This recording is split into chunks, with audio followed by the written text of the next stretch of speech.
तीन बेटियों की रसोई। सुबह का समय था, सब बरामदे में बैठे चाय पी रहे होते हैं और सुमन किचन में काम कर रही थी। तभी एक तेज आवाज उसके कानों में पड़ती है। भाभी, अरे ओ भाभी, कहाँ हो? आई रोशनी। सुमन चाय लेकर तेजी से रोशनी के कमरे में गई। उसने देखा रोशनी बिस्तर पर लेटी हुई है और रोज की तरह आलस में लेटकर अपनी चाय का इंतजार कर रही थी। रोशनी, ये लो चाय। रोशनी बिस्तर से उठकर अंगड़ाई लेते हुए कहती है। अरे वाह भाभी, आपको पता था मैं चाय के लिए आपको बुला रही थी। इसमें क्या बड़ी बात है, मैं जानती हूँ ना अपनी ननद की आदत को। भाभी, दिल खुश कर दिया आपने, क्या जबरदस्त चाय बनाई है, मजा आ गया। चाय देकर सुमन जैसे ही बरामदे में गई, वहां बैठी उसकी दोनों ननद उससे मजाक करने लगती है। ये लो, आ गई घर की जिम्मेदार बहू। भाभी, तुमने रोशनी दीदी की आदत खराब कर रखी है। अरे मैंने भला कैसे रोशनी की आदत बिगाड़ी, वो तो शुरू से ऐसी ही आलसी है। बहू, तो उसको कल से कमरे में चाय मत देने जाना। क्यों, क्या हुआ मम्मी जी? अरे बहू, उसको भी तो जल्दी उठने की आदत डालनी होगी ना, वरना ससुराल जाकर मेरी नाक कटवाएगी।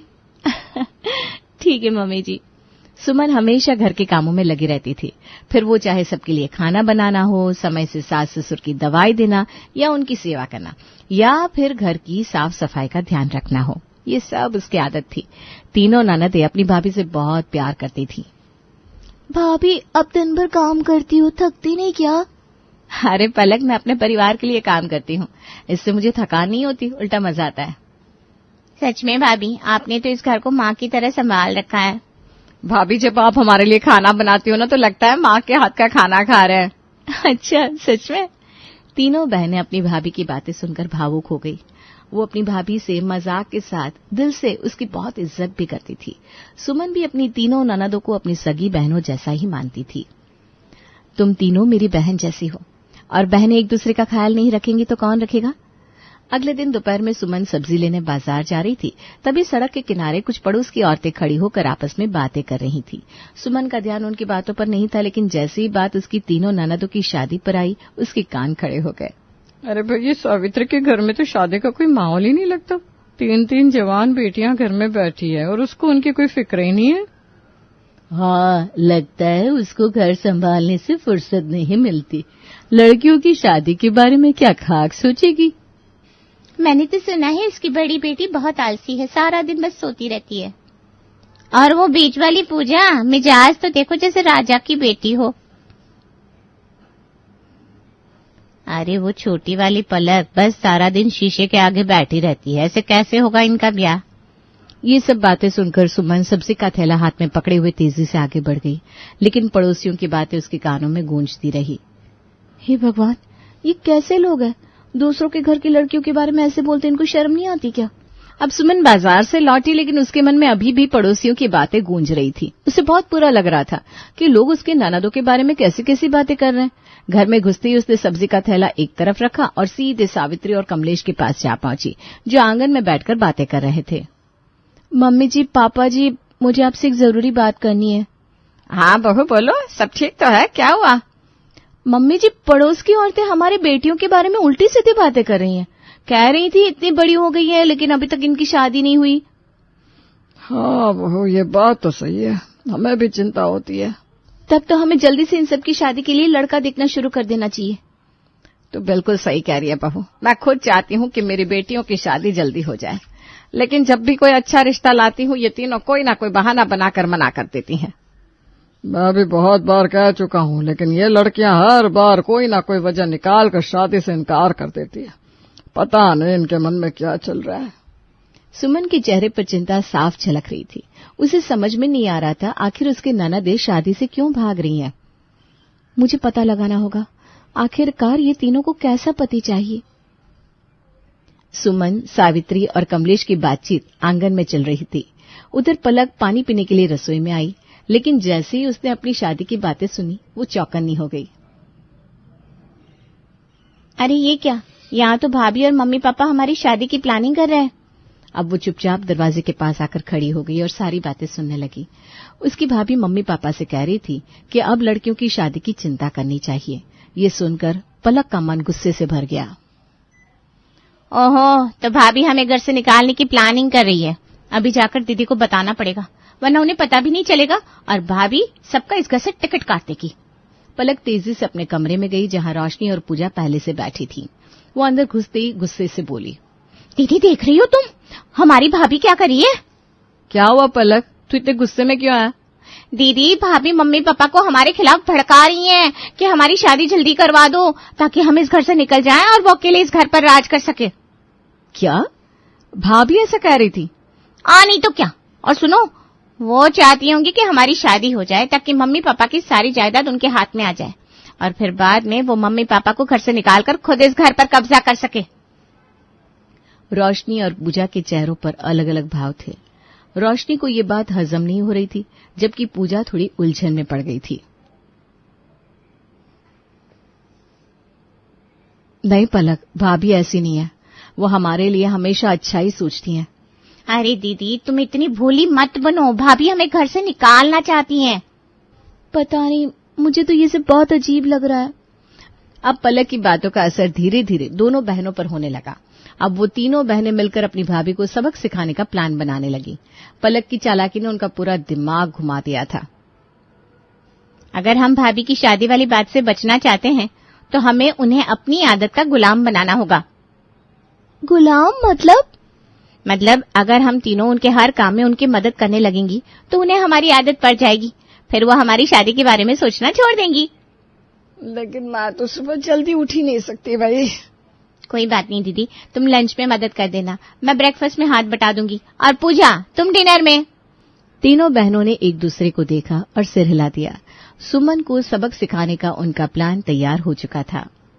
शाबाश पलक, क्या आइडिया लगाया है तूने। अब देखना सब कुछ कैसे तेरी मर्जी से होगा। अगले दिन से ही तीनों बहनें अपने अपने तय समय पर सुमन की मदद करने लगी। पलक सुबह की चाय और नाश्ते में हाथ बटाने लगी, पूजा रात के खाने में मदद करती और रोशनी दोपहर में सब्जियां काटने और रोटियां बनाने में लग जाती थी। ये देखकर सुमन को हैरानी हुई। अरे पलक, ये आजकल तुम तीनों को क्या हो गया है? रोज सब बारी बारी मिलकर मेरे सारे कामों में मेरा हाथ बटा रही हो। भाभी हम सोच रहे थे कि अब हम लोगों को भी घर के काम सीख लेने चाहिए। शायद इनको शादी की फिक्र हो रही है, तभी काम में हाथ बटा रही है। चलो ये तो अच्छा है। सुमन के दिल में खुशी थी। उसने अपनी तीनों ननदों से बातों बातों में पूछ लिया कि किसको कैसा लड़का चाहिए। आप सबकी पसंद को ध्यान में रखकर उसने उनकी पसंद के लड़कों की तलाश शुरू कर दी, लेकिन उसे नहीं पता था कि उसके पीछे एक साजिश चल रही थी। हो लो खुश भाभी, मैं अपनी किसी भी बहन को इस घर से नहीं जाने दूंगी। रात को जब सारे काम निपट गए तो सुमन अपने कमरे में आई। कुलदीप सोने की तैयारी कर रहा था। सुमन ने धीरे से शादी की बात छेड़ी। सुनिए ना, मैं सोच रही थी हमें रोशनी के लिए लड़का देखना शुरू कर देना चाहिए। हाँ, मैं भी यही सोच रहा था, लेकिन अच्छा लड़का कहाँ मिलेगा? मुझे ना एक लड़के के बारे में पता है, मेरे दूर के रिश्तेदार के घर का है। लड़का बहुत अच्छा है, उनका घर भी संपन्न है। हमारी रोशनी वहां बहुत खुश रहेगी।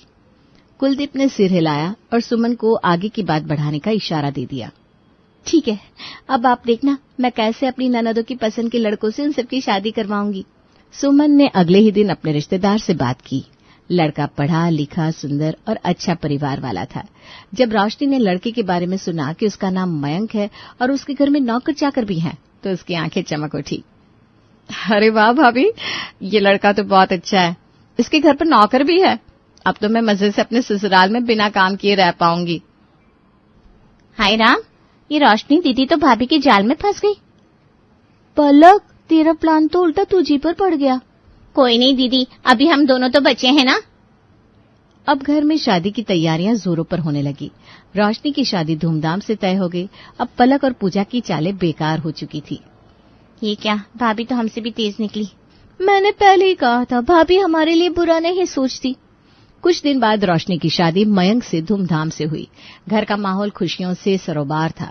सुमन ने अपने व्यवहार और समझदारी से सभी का दिल जीत लिया। उसकी सास सावित्री और ससुर कमलेश अपनी बहू की तारीफ करते नहीं थक रहे थे। सुमन बहू। अरे मम्मी जी, आप यहाँ, कुछ काम था? बहू, तुमने हमारी बड़ी बेटी के लिए इतना अच्छा रिश्ता ढूंढा, अब हमारी पूजा की जिम्मेदारी भी तुम पर ही है। हाँ बहू, तुम तो हमारे घर की लक्ष्मी हो। अब पूजा के लिए भी ऐसा ही लड़का ढूंढ दो जो उसे खुश रख सके।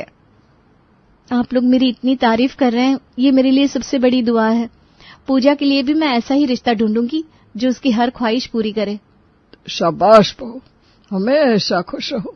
अब सुमन रोशनी की शादी के बाद से पूजा और पलक के लिए भी लड़के देखने की तैयारी में जुट गई, लेकिन पलक के चेहरे पर हार की शिकन नजर आ रही थी। एक जीत से खुश हो लो भाभी, क्योंकि अगली बार मैं तुम्हें खुश होने का मौका नहीं दूंगी। अगले दिन सुमन और पूजा किचन में काम कर रही थी। सुमन ने बातों ही बातों में पूजा की पसंद टटोलनी शुरू कर दी। पूजा, तुम्हें कैसा लड़का पसंद है? भाभी, ये आप क्यों पूछ रही हैं? बस यूं ही। कोई खास पसंद? भाभी, मुझे ऐसा लड़का पसंद है जो मुझे आजादी से जीने दे, मेरा करियर समझे और वो इंडिपेंडेंट रहता हो और मुझे भी रखे। अच्छा, और स्मार्ट भी चाहिए ना? हाँ भाभी, थोड़ा हैंडसम भी हो तो कोई बुराई नहीं है। इस पर दोनों भाभी और नाना ठहाके लगाकर हंसने लगे। अब रात को सुमन ने ये सारी बातें कुलदीप को बताई। सुनिए जी, पूजा के लिए ऐसा कोई लड़का आपके ऑफिस में हो सकता है जिसके अंदर ये सारी क्वालिटी हो? शायद तो है। सच? कौन है, क्या नाम है, बताओ ना। अनिल नाम है उसका। स्मार्ट, इंडिपेंडेंट और अपने माता पिता का आदर करने वाला। और उसका खुद का फ्लैट है, उसी पे रहता है। बहुत अच्छा लड़का है। बस यही चाहिए हमारी पूजा के लिए। आप उससे बात करो ना और उसे किसी दिन घर पर लेकर आओ। इसमें क्या बड़ी बात है, मैं कल ही उसको घर ले आता हूँ। ठीक है, आप उसको ले आओ, बाकी मैं सब संभाल लूंगी। अगले दिन ऑफिस में कुलदीप ने अनिल को घर पर खाने पर इनवाइट किया। शाम को अनिल जब घर पर आया तो सबने उसका अच्छे से वेलकम किया। उसके बाद कुलदीप उसको सबसे मिलाने लगा। ये है अनिल, ये मेरे ऑफिस का सबसे होशियार और तेज लड़का है। बेटा, क्या करते हो तुम? आंटी जी, मैं सॉफ्टवेयर इंजीनियर हूँ और इस शहर में नया आया हूँ। मेरे पेरेंट्स गांव में रहते हैं, मैं हर वीकेंड उनसे मिलने जाता हूँ। वाह, आजकल ऐसे संस्कारी लड़के कहाँ मिलते हैं।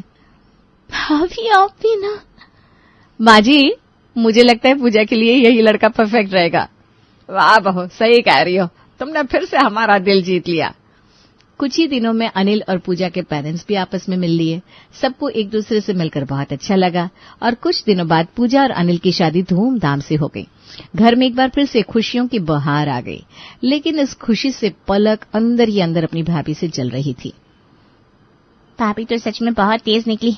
मैं यहाँ सोचती रह जाती हूँ और वो अपने सारे काम कर भी देती हैं। अब उनका अगला निशाना मैं हूँ। पलक ये सोच रही थी, तभी सुमन उससे बोली, पलक, अब तुम्हारे लिए भी रिश्ता देखना शुरू कर दूं ना? भाभी, मुझे शादी की कोई जल्दी नहीं है। जल्दी हो या ना हो, तुमसे पूछ कर तो करना नहीं है। पूजा की शादी के बाद से ही पलक के दिल में अपनी भाभी सुमन के लिए जलन की आग सुलगने लगी। उसे लगता था कि अब भाभी उसके लिए भी रिश्ता ढूंढकर उसे भी इस घर से दूर कर देगी। वो मन ही मन सोचने लगी, नहीं, मैं ऐसा कभी नहीं होने दूंगी। भाभी को मेरे ऊपर राज करने नहीं दूंगी। मैं इनके सारे काम बिगाड़ दूंगी ताकि मम्मी पापा को भी लगे कि ये इतनी अच्छी नहीं है जितनी सबके सामने बनती है। पलक अब सुमन के काम बिगाड़ने के नए नए पैंतरे अपनाने लगी। कभी सब्जी में नमक ज्यादा डाल देती, कभी चाय में चीनी कम कर देती। एक दिन सुमन ने गेस्ट के लिए खीर बनाई। पलक ने उसमें जानबूझकर नमक डाल दिया। अरे बहू, ये खीर में नमक क्यों है? नमक? पर मम्मी जी, मैंने तो इसमें चीनी डाली थी। भाभी की तो आदत ही है सब कुछ गलत करने की। कोई बात नहीं बहू, इंसान से गलती हो जाती है। कुछ दिन बाद सुमन ने कुलदीप से बात करके पलक के लिए एक अच्छा रिश्ता ढूंढ लिया। लड़के का नाम अजय था, जो एक बड़ी कंपनी में काम करता था और अपनी फैमिली के साथ रहता था। अगले दिन लड़के वाले घर पर आए। सभी ने चाय नाश्ता किया और सबकी बातचीत का सिलसिला शुरू हुआ। बेटा, तुम्हें हमारी बेटी कैसी लगी? मुझे तो पलक जी बहुत पसंद आ गई है आंटी। ये सब भाभी का प्लान है मुझे इस घर से निकालने का। अचानक पलक ने गुस्से में उठकर सबके सामने बोल दिया, मुझे ये रिश्ता मंजूर नहीं है और आगे से कोई भी मेरी शादी की बात मत करना। ये सुनकर लड़के वाले नाराज होकर वहां से चले गए। ये क्या बदतमीजी है पलक? ये सब भाभी का ड्रामा है। ये चाहती है कि मैं भी इस घर से चली जाऊं और फिर पूरे घर पर इनका राज हो जाए। अब पलक का गुस्सा अपनी हदें पार कर चुका था। जब भी कोई पड़ोसी या रिश्तेदार घर आता, पलक सबके सामने सुमन की बुराई करने लगती। एक दिन उसकी गुड्डी मौसी घर आई। मौसी, भाभी तो बस घर के बड़े बड़े काम करने का दिखावा करती हैं, असल में कुछ आता नहीं इनको। अरे पलक बिटिया, हमने तो सुना था बहू ने रोशनी और पूजा का रिश्ता बहुत अच्छे अच्छे घरों से करवाया है। मौसी ये सब कहने की बातें हैं। मम्मी पापा ने वो रिश्ते देखे थे, तारीफ चालाकी से भाभी ने बटोर ली। अच्छा बेटिया। नहीं तो क्या मौसी, भाभी के तो पैर ही घर में नहीं टिकते, वो बस दूसरों को हुक्म देने में लगी रहती है। इन सब बातों को सुनकर सुमन को बहुत बुरा लगा, लेकिन उसने कभी पलक को पलटकर जवाब नहीं दिया। कुछ दिन बाद सुमन ने फिर से पलक के लिए नया रिश्ता देखा। लड़की का नाम देव था, जो एक मल्टीनेशनल कंपनी में जॉब करता था और वो अपने माता पिता के साथ रहकर उनकी सेवा करता था। मम्मी जी, पापा जी, मैंने पलक के लिए एक अच्छा रिश्ता ढूंढा है। आप कहे तो मैं उनको घर पर बुला लूं? अरे बिल्कुल बहू, यह भी कोई पूछने की बात है। अगले दिन देव अपने माता पिता के साथ पलक के घर आया। बातचीत के दौरान सभी को देव बहुत पसंद आया। देव बेटा, मुझे तुम्हारी सोच बहुत अच्छी लगी। हमारी बेटी बहुत खुश रहेगी तुम्हारे साथ। लेकिन पलक ने तो सबके सामने फिर से बवाल कर दिया। मुझे पता है भाभी ये सब क्यों कर रही है, ताकि मैं भी इस घर से चली जाऊं और ये मेरे माँ बाप की सारी प्रॉपर्टी हड़प ले। बाद में उनका इस घर पर राज होगा, फिर वो आप लोगों को घर से निकाल देंगी। ये बातें सुनकर सुमन की आंखों में आंसू आ गए। तभी कमलेश अंदर जाकर प्रॉपर्टी के पेपर लाकर पलक को दिखाता है। चुप हो जा पलक, ये देख प्रॉपर्टी के पेपर। कुलदीप के मना करने के बावजूद बहू के कहने पर ही मैंने आधी प्रॉपर्टी तुम्हारे नाम करवाई है। अगर वो चाहती तो ये पूरी प्रॉपर्टी अपने पति के नाम करवा सकती थी। अरे रहने तो पापा, मैं जानती हूँ भाभी का ये सबके सामने अच्छे बनने का नाटक है। पलक, अगर तुम्हें यही लगता है तो मैं अभी इनके हिस्से की सारी प्रॉपर्टी तुम्हारे नाम करवा देती हूँ। ये कुछ नहीं बोलेंगे। मैं सिर्फ तुम्हारा भविष्य सुधारना चाहती हूँ। पलक अपनी भाभी की ये बातें सुनकर सन्न रह गई। उसकी आंखों में आंसू आ गए। भाभी, मैंने आपको कितना गलत समझा, मुझे माफ कर दो। तुम तो मेरी छोटी बहन हो पलक, मैं तुमसे नाराज कैसे हो सकती हूँ। अब पलक शादी के लिए हाँ कर देती है और कुछ दिन बाद पलक की शादी देव के साथ धूमधाम से हो जाती है और घर में खुशियों की बरसात होती है।